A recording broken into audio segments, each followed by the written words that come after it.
Okay, so hey guys, and yeah, I'm gonna do a bookshelf tour, because I don't think I've done that yet. I don't have them organized at all, by any means. But, the entire top shelf here are books I have gotten very recently. Well, this one too, I've gotten fairly recently, and these, I mean, a lot of these I've gotten recently, but, here we have Omensetter's Luck, which is honestly, I wouldn't call it Gases at Magnum Opus because I haven't read any of his shit, most of his shit yet, but it's genuinely really fucking good. Great meditation on good and evil and what that means. Cormac McCarthy's Child of God. If you know Cormac McCarthy, you know his style and you know how this book is written. And honestly, I love his style. I just do. Oh my god, the fucking. Basically, this one follows the misadventures of a necrophiliac. So that's fucking. It's genuinely a disgusting read, but it's really well written. Satan Tonga by Laszlo Krasnorkai. I already did a review on this one. You can watch it if you want, but excellent critique of communism. I just gotta say that much. Then we have The Secret History by Donna Tartt. This is on my list of top 10 books I would take to a deserted island. So, you know it's fucking good, in my opinion. Honestly, Donna Tartt is such a good writer. Then we have Samuel Beckett and his three novels, Malloy, Malone Dies, and Amble. This one is really fucking good. I already featured it in one of my videos, but I didn't review on it. It was just like me showing off that I'd gotten it. It's fucking great. Like the prose style was very much like how thoughts play out in your head. You know, like they're not associative. It's very unassociative, I guess, is how you would say it. Like they don't flow in like the most logical way. If that makes sense. It's really fucking good. This is Moby Dick. Everyone knows Moby Dick. It's fucking great. It's a classic. It is a genuine masterpiece. And anyone that tells you otherwise is being a fucking contrarian or an idiot.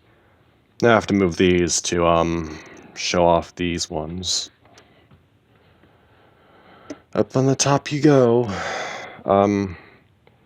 So as you can see, well, it's not focusing, but War and Peace by Leo Tolstoy.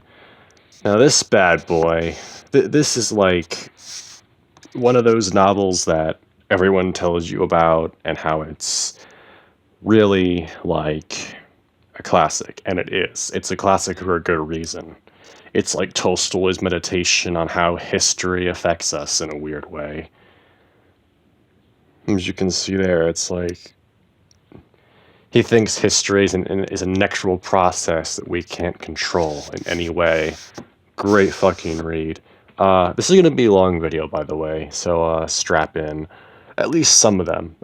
Some of them I'm going to go into stuff about, but a lot of them I won't. I'm just going to show them off and make a couple comments. Obviously, Robert Burton's Anatomy of Melancholy.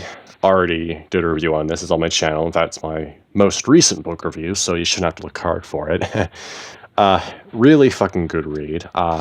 Honestly, it's as if Montaigne was like focused all his energy into one singular topic, and I love it. Mason Dixon, Pynchon, you know it. You know it if you're into literature like I am. This book follows Charles Mason and Jeremiah Dixon through their semi-fictionalized adventures over like that. Well, Africa and like other continents. Like go into America and like do all that shit too. Really good book. I really love Pynchon's writing style in this one. It's so perfectly emulative of the way that people wrote back in the 1700s, and I love it. William Gaddis's The Recognitions. Now this one,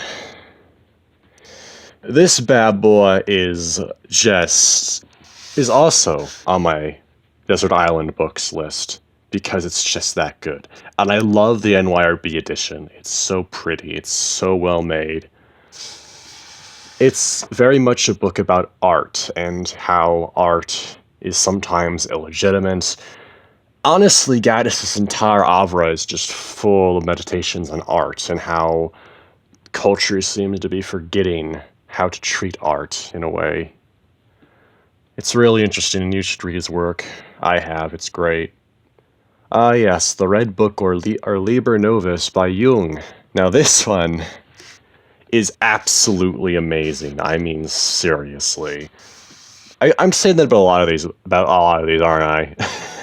I'm sorry, it's hard for me to get my feelings out there without having written them down beforehand. But, it's basically his sort of, like, hypnosis journal. Like, he put himself under hypnosis and he tried to interpret what he saw in his like sessions. It's really interesting. Next up is Fernando Pessoa's The Book of Disquiet, which is honestly it's brilliant. There are so many aphorisms in here that I 100% agree with, and they just resonate so much with me. Basically, Pessoa's whole thing was like creating heteronyms, and those are more complex versions of like a pen name. Whereas with the pen name just come with a name, he came up with personalities, political affiliations, life stories, and he had like 70 of the things, I think, and he started when he was like a kid.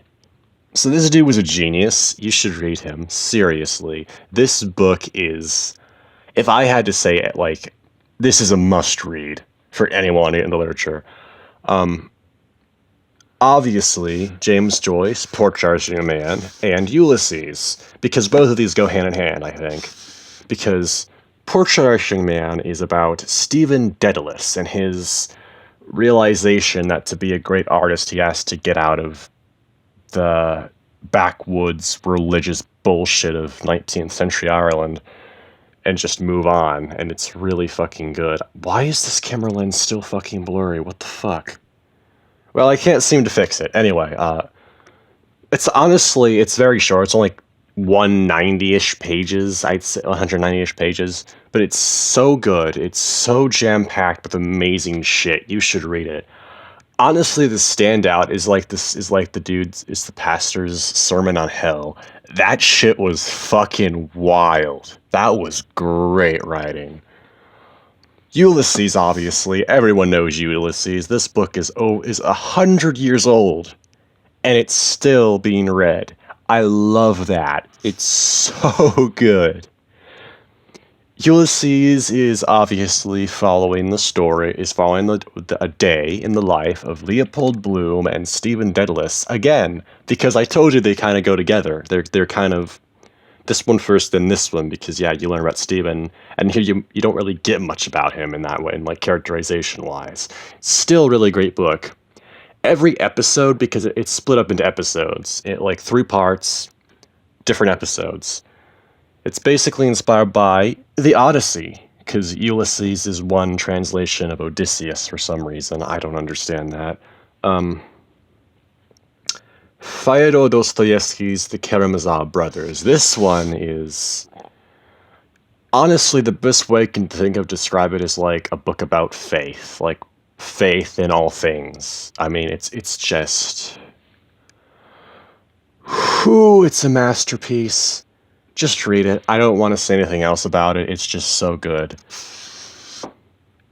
The Magic Mountain by Thomas Mann. This used to be my favorite novel, if that tells you anything. So, this novel is basically, it's a very long metaphor for Europe between the 2 world wars. It doesn't like explicitly state any about the world wars or anything like that. It takes place in a sanatorium in the Swiss Alps, and it is a genuinely great read, if only for like the arguments between Settembrini and Nafta. Like, those 2 guys are just so well written. Just the fucking argument, the debates they have are so good. Overall, this book is like a 10 out of 10 for me. I did a review on this one also, so if you can find it on my playlist from book reviews, you'll be set. But love this one. Honestly, this entire top shelf, I love all of them. And these ones, obviously. These ones are good too. This one less so. I didn't like this one that much, but it's still good. Name of the Rose by Umberto Eco. Echo, I don't know. Echo, I don't care. This is a genuinely great academic, scholarly mystery novel. It's so good. I did a review on this one as well, and basically, it follows this monk who, yeah, I love him. I love this monk dude. And then, of course, Brother William of Baskerville shows up, and yes, that is a reference to Sherlock Holmes. He literally he like uses the logic of Aristotle, like Aquinas' theology, and like Roger Bacon as a way to solve this crime, and it's so fucking funny because it's like Sherlock Holmes in the 1300s as a monk. I love it. Not only that, but like the speak monkey speak. It's basically a meditation on how books can affect us and how books within books within books. It's just God, read this one. Now we have Clarice Lispector, The Passion According to GH, and Agua Viva. Now, these two novels, I first heard about Lispector from Cliff Sargent, Better Than Food. The way he described it instantly got me hooked. I had to know more. So, yeah. Passion According to GH is literally... I don't even have to, like, I can just give away the plot, because it's so fucking minor. Basically, a woman, we don't know her name, but she's like a sculptor, and she goes into her maid's room to like clean it for the next maid, and she sees a cockroach, slams the wardrobe door on it, and then she like sees the ooze coming out of it and just goes into a full-blown existential crisis over it, leading to one of the most shocking moments in Latin American literature. As the back says, and I agree, that, like, I knew it was coming because the fucking video for it literally what happened on the video. But, like, oh my god, it's so fucking good. Everything between, like, she starts going into these long metaphysical monologues about existence and how she's like similar to the cockroach, up until the point she fucking eats the thing. I mean, this entire book is amazing. Honestly, read the fucking thing. Agua Viva. Now, this is the one that genuinely blew me away in so many ways. This slim volume, it's only 88 pages. It's only 88 pages, but what's contained within is some of the most amazing prose work I've ever read in my life. My god, this woman could write. It's basically a meditation on time, life, and how... just life and time in general, and like how we're all searching for meaning. One of my favorite lines, just not... It's a good line, but it's not one of it's my favorite, one of my favorite. I am making myself until I reach the pit. Fucking hell. That line made me pause for like a solid minute just to be like, holy fucking shit. Honestly, if you want, I could read that for the channel. I could do it in like an hour, most likely, not even lying. Probably not, but you know, it's shorter than the Old Man in the Sea, so probably under 2 hours. Now we get to Don DeLillo's Underworld, which I'm not really going to get into much about this one. I just want you to go out, buy a physical copy, and read the damn thing, because it is amazing. I'm saying about all of these books on the top shelf, and I love it. I love that there's so much great literature out there that I can say that about it. Basically, this book covers many different decades. Like, it goes from like the 60s-ish to like the 90s, I'm pretty sure if I remember correctly. But it's so damn good. Just read it. Just fucking read it. That's all I'll say. Oh, Butterball, Marcel Proust, Swan's Way. Oh my god, I love this one. This novel is so good. I can't even describe the way I felt reading this puppy. The prose is so transcendental that I felt like I was leaving my body at points. Like I was just flowing into the words and the words were flowing into me. That sounds so fucking pretentious, but who the fuck cares? I don't give a goddamn shit about being pretentious or trying not to be. So if that bothers you, you can fuck off. But this is a great novel. Prose is amazing, meditation and memory and all that stuff. Also, I found out that Proust was gay, so that's cool. Anyway.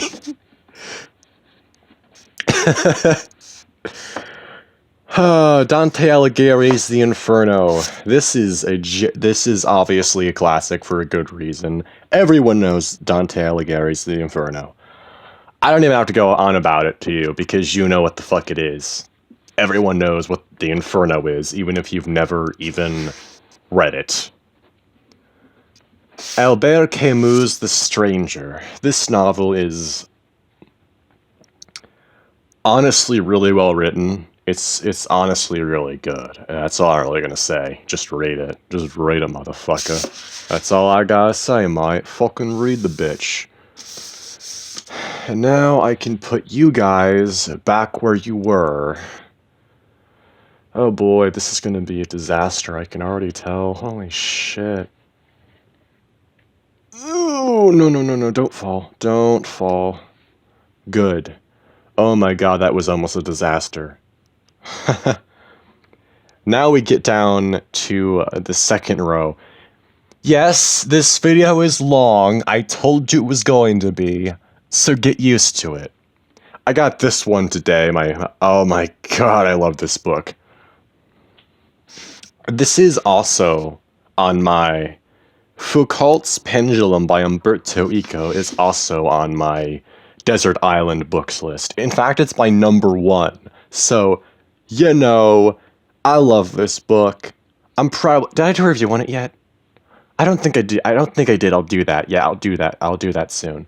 But anyway, great book. Read it. I'll leave my thoughts for the review, because I don't want to spoil anything about my thoughts. Crime and Punishment by Fyodor Dostoevsky. Great novel. Completely changed the course of literature. There's no doubt about that. Just no doubt about that in my mind. Period. Just, God, it's so good. It's so good. Raskolnikov is such a great character. And I will never forget my first time reading that. End of story. Goodbye. The end. Nosferatu by Joe Hill. I really don't know how to feel about this one. Like, at times I was, like, genuinely invested and scared, and other times I was just like, oh my fucking god, this is bad. It's obviously not on par with the other ones I've covered, but I'd say it's good for a bit of schlocky horror fun. I mean, if you can stomach child murders and all that, but whatever. Christmas Land and all that bullshit. Yes, that's actually a fucking thing in that book. Christmas Land is a thing in this book. Not going to elaborate, but you'll just have to read it. Gustave Flaubert's Madame Bovary. Now, I'm not going to lie.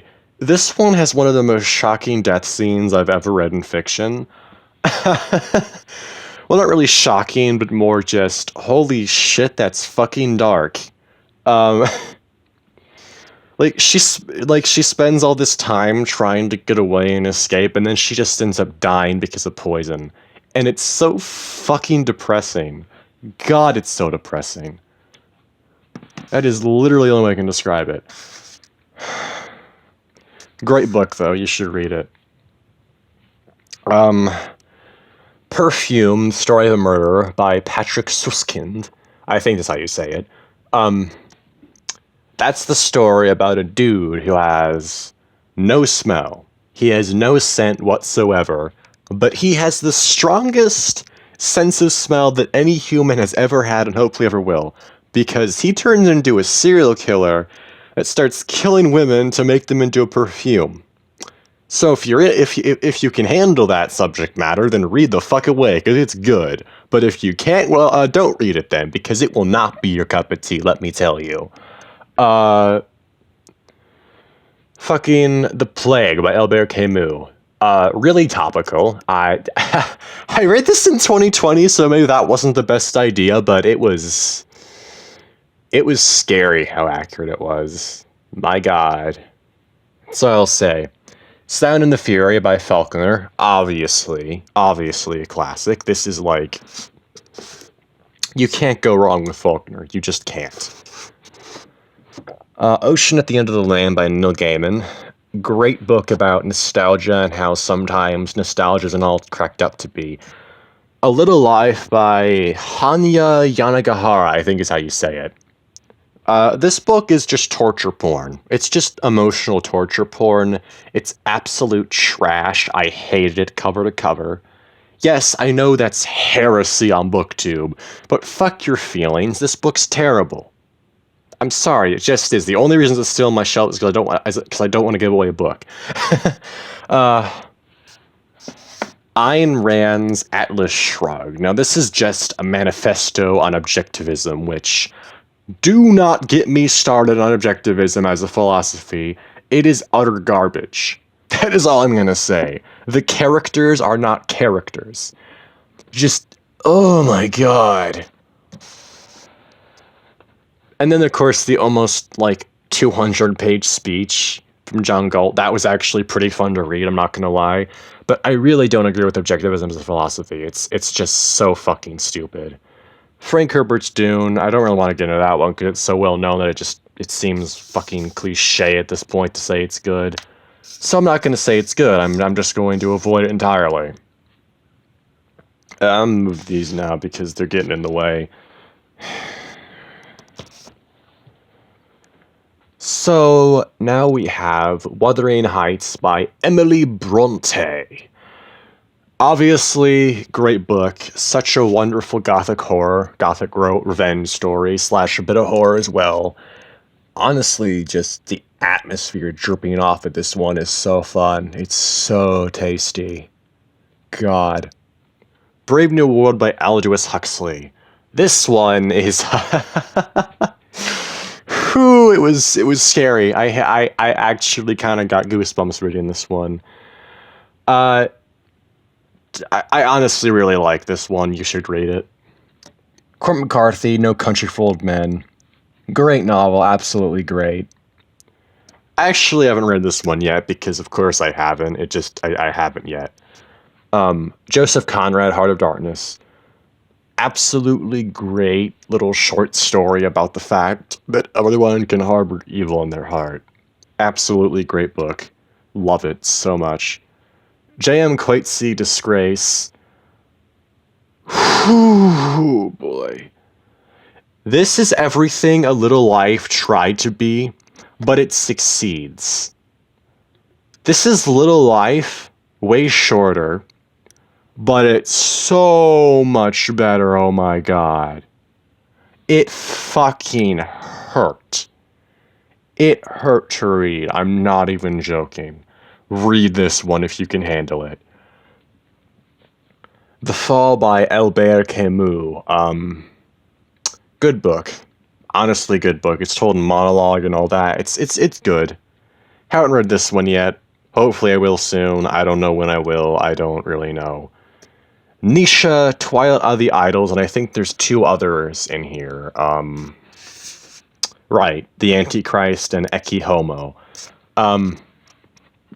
Yeah, they're all really good. But all 3 of those are good. And of course, Ecce Homo is just Nishi being a bit of a narcissist and praising himself. I'm just kidding. That's not what I think about it. They're all good. Dr. Faustus by Thomas Mann.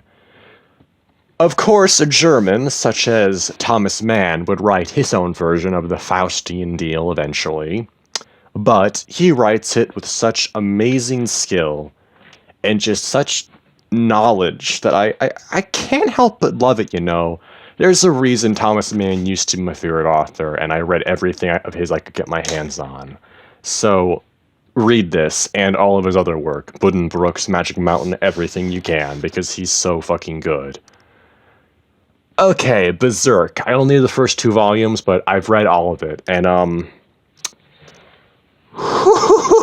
boy, I'd almost consider this up there with like some of the best. Like this is like my favorite manga, period. In fact, it's the only one I can stand, really.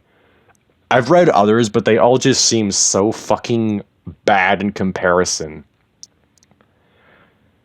Rest in peace, Kentaro Moira, you absolute legend. I hope you are so. I don't know, in the afterlife, heaven, I don't fucking know. Who knows? No one knows. But seriously, I love him, and we're getting 2 new chapters of Berserk this month, so I'm fucking excited, bitch. Donna Tartt the Goldfinch. Oh my god, this book is an absolute gem. I love it. The Goldfinch is the perfect, not the perfect novel, but it's fucking great. It's honestly, I'd even say it's better than The Secret History, but no, it's not. Just The Secret History is way too well written and too tight and too concise to lose to The Goldfinch, but The Goldfinch is still fucking great, man. Dixonian, I don't know how to say it. Dickensian, I don't fucking care. But it's good. Wait, what the fuck is this? Oh my god, that's where you went. It's my little thing I got because I supported Beta on Patreon back in 2018. That's kind of cool. I still have that. That's fun. Forgot that was in there. Come on. I'm gonna have to set you down the fucking bookshelf. Get back in there, book. Get back in there. Get back in your spot. Get back in your spot, mister. Oh my god, get in there. Good. Alright, so, next we have Neil Gaiman's American Gods. I mean, you can tell I've read this just from the wear and tear on it, but I've read this thing 3 fucking times. It used to be my favorite novel before I found Thomas Mann. So yeah, it's fucking great. It's a great novel. Read it. And I love that edition too. It's so cool looking.